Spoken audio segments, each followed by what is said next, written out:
लखन सिया रामचंद्र शंकर हरि ओम।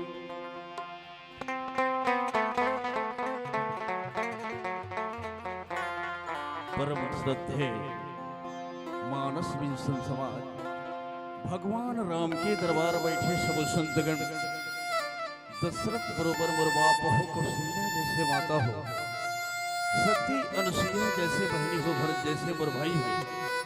आप जम्मू धन के चरण कमल मां श्रद्धा सुमन मानस परिवार कर्मा पटपर उड़ीसा बॉर्डर की ओर से सादर प्रणाम है। आशीष देवो भगवान मर्यादा पुरुषोत्तम श्री राम जी के अमृतमय गंगा मां डुबकी लगाए के मौका मिले हैं।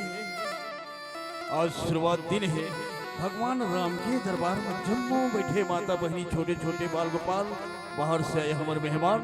अब जम्मू झल्ला नावा साल नावा बच्छर के गाड़ा गाड़ा बधाई है, झारो झार न्योता है। एक बार ताली बजा के भगवान के नाम से जयकारा हो जाए।